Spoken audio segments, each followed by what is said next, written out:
officials to meet the local government and social care ombudsman to better understand the issues of the current complaints process. I'd be very happy to meet the honourable member. We will separately be publishing updated statutory guidance on advocacy services for children very soon, but the points raised by the honourable member are important.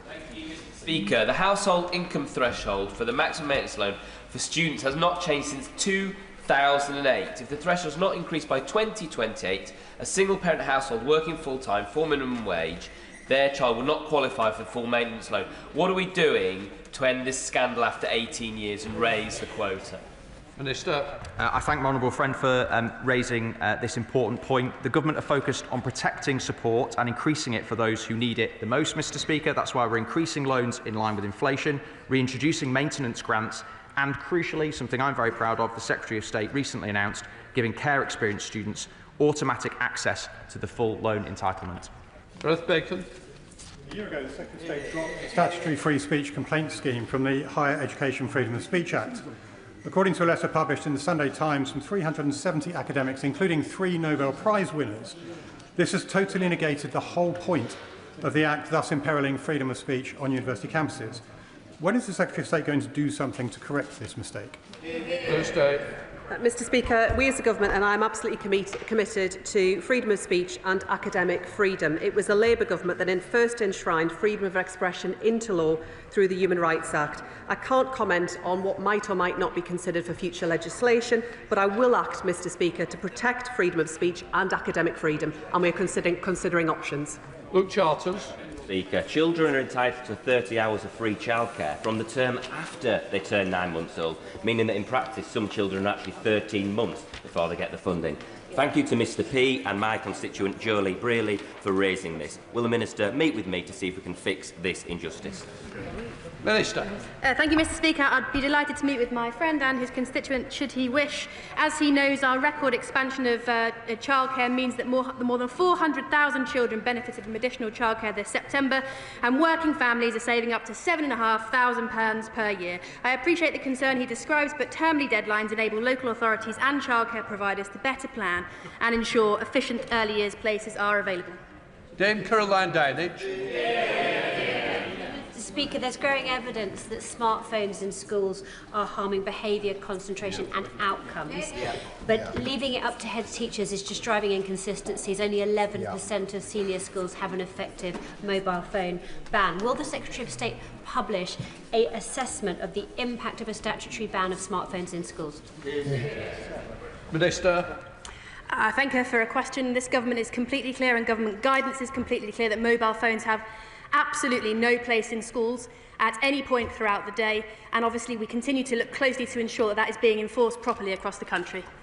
Tulip Sadiq. The Secretary of State will know about the horrific sexual abuse case in one of my local nurseries. So could I ask the Secretary of State, would she introduce mandatory CCTV in nurseries so that we can use it as a safeguarding tool? Minister. I thank my honourable friend for her advocacy for her constituents in what has been an absolutely appalling case, and my thoughts remain with all of the children and families who have been affected. The safety of our children comes first, Mr Speaker, so we are considering the mandatory use of CCTV in early years settings through our review, which we are getting underway rapidly. Liz Saville-Roberts. They are victims of convicted paedophile Neil Foden, the former headmaster of Yscol Friars, are furious that he is still in receipt of his pension even though he is in prison. The forfeiture panel has met. They have come to a conclusion. When will that conclusion be published as to whether he continues to receive that pension? Mr Speaker, I expect that to happen very, very rapidly. Laura Kirk-Smith, last question. Thank you, Mr Speaker. Alex Foster, a 17-year-old from Aylesbury, has shared his experiences of social media with me. He says, thankfully, I was one of the very few who had my phone checked by my parents, but my friends told stories of watching beheadings, terrorist material, explicit photos of them being shared. So does the Minister agree we must go further to protect and educate young people in online harms? Minister. I thank my honourable friend for her question and for her advocacy on behalf of her constituent. I agree with her that nothing is more important than the safety of our children. We're already taking world-leading action with the Online Safety Act, and we have been very clear that nothing is off the table when it comes to the safety of our children. Right, we'll let the front bench change over.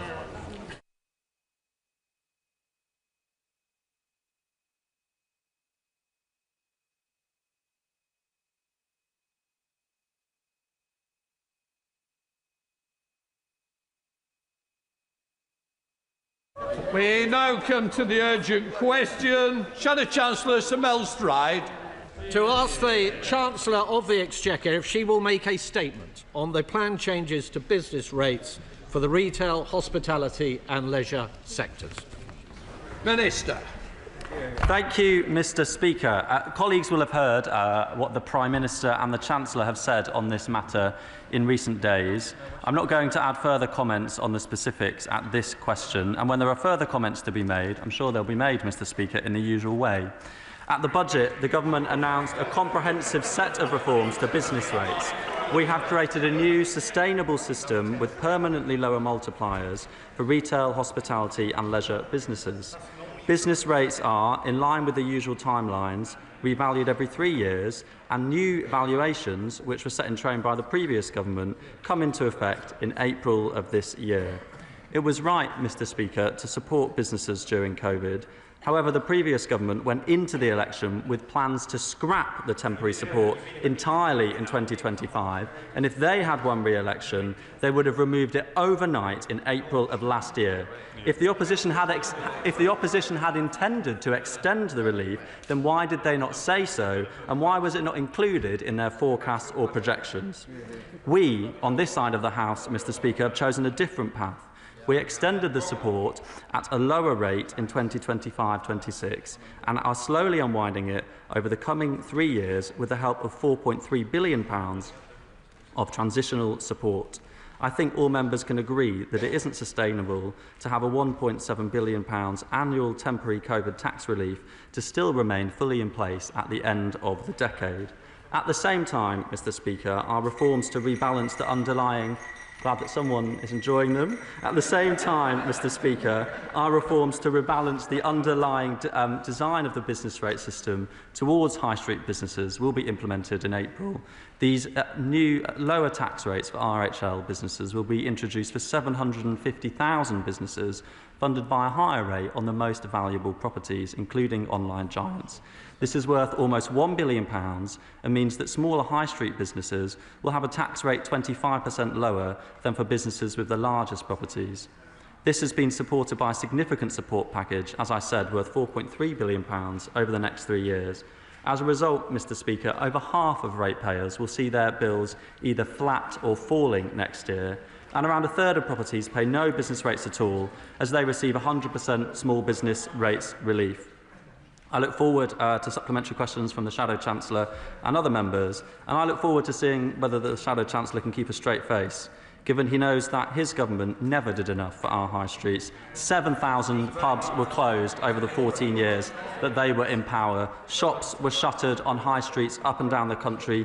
Council services that keep our high streets clean and vibrant were cut to the bone. Investment was down, and the public suffered from the longest squeeze on living standards on record. That is the legacy for our communities, and is one that we are turning around. Sir Melstride. Mr. Speaker, that was a complete non-response. The Minister says that he will make a statement in the future in the usual way. We can only assume that will be via the media and not this House. Mr. Speaker, of all the excuses for a U-turn that we've had from this government, this one simply beggars belief. The Minister expects us to accept that the government simply did not know what the impact of these changes would have been when they announced them. That is astonishing. So could I ask the Minister, why did they announce crippling rises in business rates without bothering to check who would be hit the hardest? But worse still, Mr. Speaker, we now know from the Chief Executive of the Valuation Office Agency, who appeared before the Select Committee last week, that ministers were provided with the data on revaluations before the budget. So we are left with questions not only about whether the government's excuse is reasonable, but also about whether it is indeed correct. So can the Minister clarify what specific information was given to ministers on the level of increases that businesses would be facing and when? Mr. Speaker, businesses are now in a terrible limbo over what their bills will look like over the coming years. The government has indicated that a change is to be announced for pubs at least, but there has been no official statement on this. And that is why this afternoon we have had to drag this Minister before the House. So could the Minister answer the following additional questions. Can he at least make clear which sectors will be in line for further support? Will it be just pubs? And if so, why is the government refusing to help the wider retail, hospitality and leisure sectors, some of whom are seeing even higher increases in their rates? Will the new support be temporary or a permanent cut in bills, as we have called for? How much will it cost? And will this be funded by yet more government borrowing? And will he apologise now to the thousands of local businesses up and down our country who have been so sorely let down by this shambolic Labour government? Thank you, Mr. Speaker. He said that I was dragged to the House. Very much not the case. I'm very happy to take questions from the Shadow Chancellor and from members opposite and on government benches. Can I just help the Minister a little bit? I did grant a UQ for this to happen. It wouldn't have happened if I hadn't granted it, so I'm not quite sure the two are compatible, Minister. Mr. Speaker, I fully respect your decision to grant an urgent question. They don't need any help from over here. It was the specific use of the word dragged, Mr. Speaker, that I did take some objection to, which doesn't have any comment on your decision to bring a question. Mr. Speaker, in answer to some of the questions raised by the Shadow Chancellor, the key thing on the valuations is that we are implementing the revaluations that his government set in train. Treasury ministers holding a similar role to me a good few years ago put in place the process for the revaluations that are coming in place from April 2026. Those are set on property values from 2024. And yes, there is an unwind from the pandemic in terms of increases in businesses' property values as a result of businesses recovering from the pandemic. And we were aware, yes, of the impact of that valuation, and we were aware of the fact that there were the previous government, Mr. Speaker, didn't have any plans whatsoever to extend the temporary pandemic support. We extended it for 1 year, and then we, over the course of the next 3 years, are phasing it out with the support of £4.3 billion of decisions from the government through our transitional relief scheme.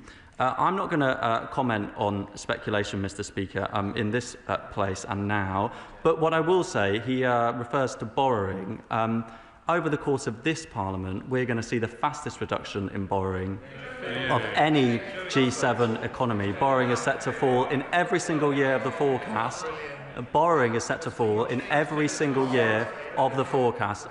Because of the decisions that the Chancellor made at the budget, we have doubled our headroom against our fiscal rules, and we're seeing a warm response from private sector investors and the markets as a result of the decisions that this government has taken.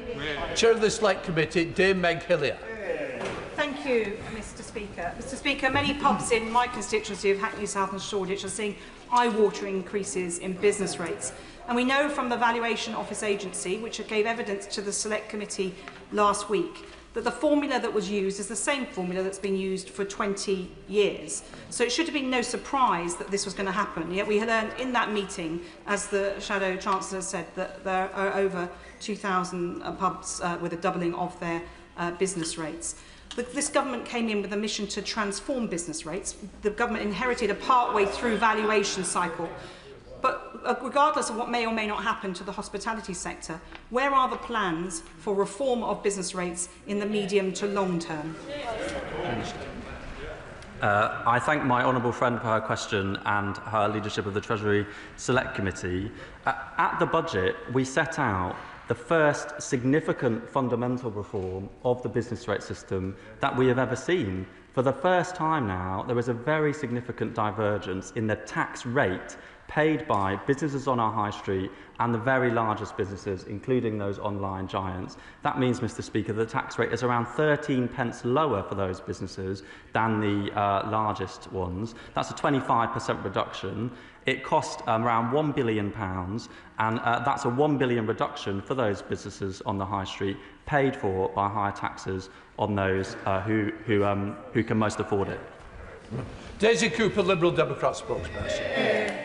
Thank you, Mr. Speaker. These business rates changes are going to hammer high streets. And on top of the jobs tax, there are many businesses that have already decided to shut up shop. Getting data out of this government has been like getting blood from a stone. And every question that I'm about to ask, I have already asked before. But, Mr. Speaker, let me try again. Why did the government set an expectation that it was going to reduce the business rates multiplier by the full 20p discount for retail, hospitality and leisure and then not use the maximum powers that it gave itself to do just that? Does the government accept that lots of small businesses have made investment decisions and hiring decisions based on the expectation that this government made? And will they apologise to those businesses for raising their expectations and dashing them? Can the government finally tell us how many business premises have been brought into paying business rates for the first time? Last Tuesday, we learnt that the Valuation Office had sent the Treasury data drops on a regular basis over the last 12 months. What did ministers know and when? The VOA also confirmed that it had told the Treasury that more than 5,000 pubs would see their business rates double. So how is it possible, Mr. Speaker, that ministers didn't know? Can I ask, finally, Mr. Speaker, whatever the government is considering, can they confirm it will apply to all hospitality and not just to pubs? And will the government consider our Liberal Democrat fully costed plan for an emergency VAT cut for hospitality? Minister. Thank you, Mr. Speaker. On the point around 20p versus 5p, we did legislate for up to a 20p reduction in the multiplier for RHL businesses, but that did not set an expectation that we would go that far.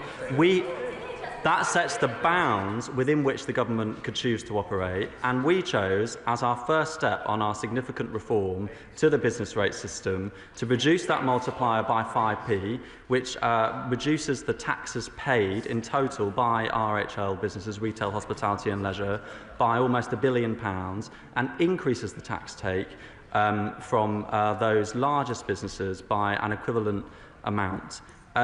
When it comes to the data, many of the questions that honourable members ask, Mr. Speaker, are the answers to them are very easy to find in the published data by the VOA, which publishes very detailed breakdowns of the changes in the values to properties between the different revaluation periods. These are all published on the government's website. And, Mr. Speaker, I won't take I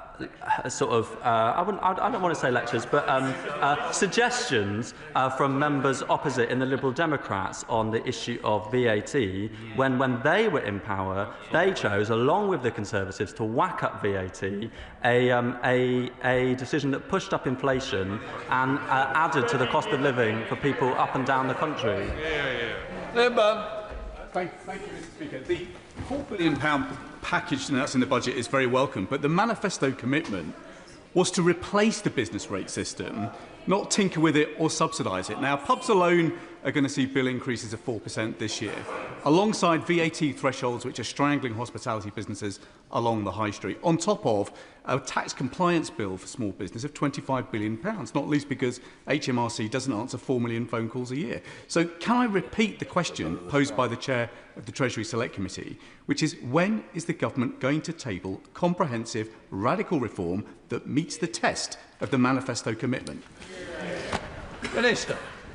I thank my honourable friend for his question, and at the budget we also published further updates on our work to transform the business rate system more broadly. There are things that we want to look at, for example, a switch from a slab system to a slice system, which should support and encourage investment. We've already extended small business rates relief, which was confirmed at the budget by the Chancellor, so that businesses that expand from 1 to 2 premises cannot have that disincentive. But there are more things that we want to look at that are included in that consultation. And of course, we will continue to engage with businesses on our high streets up and down the country, and businesses large and small, to see what more we can do to continue our work of reforming and improving the business rate system. Sir Gavin Williams. Thank you, Mr. Speaker. Some of my publicans are facing a threefold increase in rates. They've seen the speculation that's been briefed out by the Treasury into the newspapers, but they are still waiting. But they haven't got long to wait until they have to pay these increased bills. Can the Minister give some indication when there's going to be clarity, not just to publicans, but also to retailers? Minister. Thank you, Mr. Speaker. I think it's really important to be clear about the fact that there will be no pub that is seeing their business rates bill go up by 3 times this year. No, that's simply not the case, Mr. Speaker. It is true that there are some businesses who have seen significant increases in their valuations, but this year the government is capping the increase in business rates bills at either £800, 5%, 15 or 30%, depending on the size of the property. So yes, it may be the case that it could be higher, it could be a large percentage if it's a move up to £800, but for the vast majority of businesses, Mr. Speaker, the increases in their bills this year, because of the intervention that the government is taking, providing over £2 billion of support this year, will limit the rise in bills for businesses in the coming year, Mr. Speaker.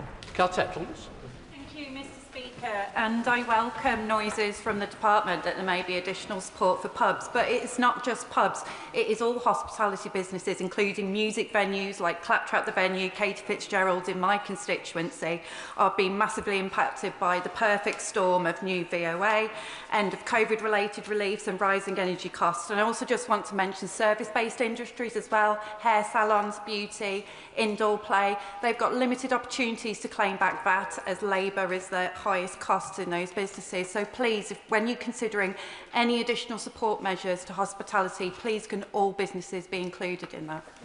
Minister. I thank my honourable friend for her question. Hospitality businesses are the cornerstone of our communities, Mr. Speaker, providing life and vibrancy to high streets up and down the country. And the government is committed to continuing to support their growth and their success. We really value both the work that employees in that sector do. I believe there are around 2 million people who work in hospitality across the country, Mr. Speaker, and the work of the business owners who are seeking to grow and expand their hospitality businesses. And precisely because we value their work and the work of businesses on the high street, we fundamentally redesign the transitional relief scheme so that it takes as its jumping off point the 40% reduction in bills as a result of this government's decision to extend the pandemic-related relief, something that the previous government hadn't costed and hadn't funded, and it would have ended overnight if they had won the general election in 2024. Harriet Baldwin. Thank you very much, Mr. Speaker. The problem is that the November Red Book said that the High Street will benefit from permanently lower business rates for retail, hospitality and leisure. And yet the reality for businesses up and down the land is that this is something that they feel has been entirely misleading. We've now had briefing to the newspapers that there's going to be a change, but the Minister today is saying that that's not happening. He's saying that we need to be part of the normal processes, which I interpret as meaning next spring's statement. So can the Minister tell those businesses who are lying awake at night worried about these increases when some relief is actually on its way? Minister. Thank you, Mr. Speaker.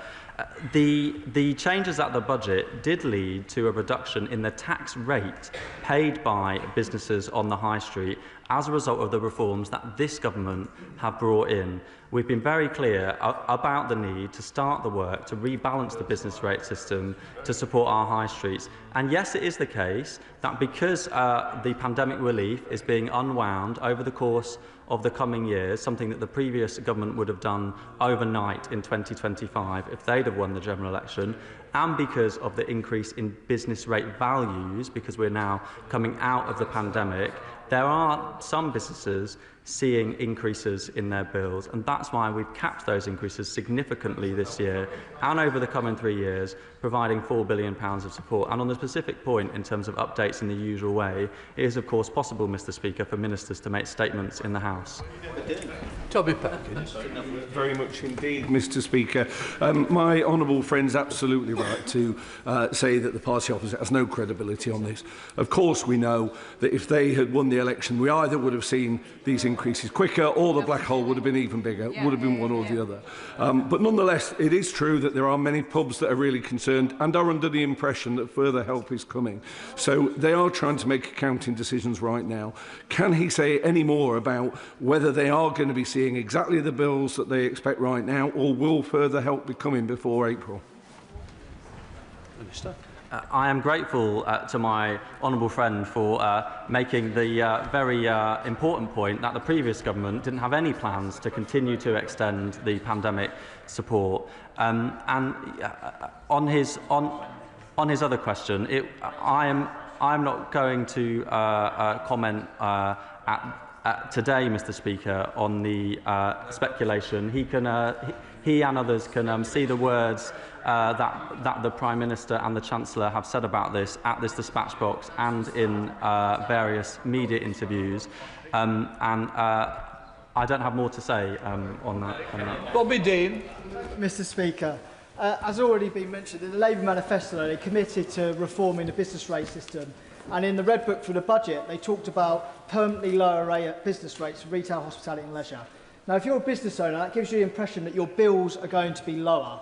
And this get out about the rates being low when the government knew that the transitional reliefs were being phased out and that the rateable values were going up substantially is not cutting it for those businesses who made plans accordingly. Now, we heard on the Treasury Committee last week from the Valuation Office that the government knew for over a year about the size of the increase in rateable values. So why has this backlash taken the government by surprise? Minister. Thank you, Mr Speaker. As I have set out already today, the government was aware that there was a revaluation taking place. It was a revaluation that was initiated by the previous government, took account of property values in 2024 and will come into place from April of this year. We were also aware that it was right, and I believe members on all sides of the House would probably agree that by the end of the decade it wouldn't be appropriate to have the full pandemic relief in place, almost 10 years on from the height of the pandemic. And in the round, as a result of those decisions, we came forward with a really significant package, Mr Speaker, of £4.3 billion of protection for businesses across the country, large and small, high street and non-high street, in order to help them adjust to the potential for higher bills that some are experiencing. I would say too, it is the case, as I said in my opening remarks, that around half of businesses are seeing their business rates bills either flat or falling, Mr Speaker. Rachel Maskell. Thank you, Mr Speaker. While pubs have a powerful lobby, the independents on our high street, whether cafes or retail outlets, don't. And I have been poring over the spreadsheets of the impact it's going to have on York. Some businesses seeing business rates rising by 93%, little retail outlets, and simply they don't have the resilience. So can the Minister set out what he's going to do for independents to ensure that they are going to survive past March this year? Minister. Mr Speaker, York High Street and my honourable friend's constituency is a beautiful and wonderful place with lots of fantastic businesses. I used to work there for a time, and I know that members on all sides of the House really do value the businesses that keep their high streets both vibrant and thriving. And Mr Speaker, we are taking steps, and we have taken steps at the budget to support high street businesses through our £4.3 billion of support, and we will continue to engage with members and with businesses on the steps we can take to continue to support our high street businesses. Paul Holmes. Mr Speaker, the Minister is talking in numbers, but actually out there on the doorsteps and on the streets and high streets, I've met a cafe owner and a publican whose businesses are busier than ever. They are selling more drinks and more food, and yet their top line is shrinking because of the decisions being made by this government. And indeed, one of my landladies was in tears with me about whether she should carry on directly because of the policies of this government. What advice would the Minister give her? Minister. I hope, Mr Speaker, that the honourable member, and when he was in conversation with businesses in his constituency, would have explained that this year, for example, if a pub has a rateable value of less than £100,000, the policy as was set out, the budget would have capped those increases at a 15% increase. I think it is really important that members in this place do all they can to help business owners pick through the complexities of the business rate system. It is a complicated system. It has many different reliefs, and there's a difference both between the tax rates that are paid, the relief that is applied, and the rateable value of the property. Of course, it is the case that some businesses are seeing their rateable values increase as we unwind from the pandemic, but that's precisely why the government came forward with the package of support that it did at the budget. Kim Johnson. Thank you, Mr Speaker. The hospitality and leisure sector in Liverpool is one of the largest employers and contributes quite significantly to the local economy. However, it is facing significant challenges at the moment, with the average hospitality business now facing an increase of over 48,000 in business rate over the next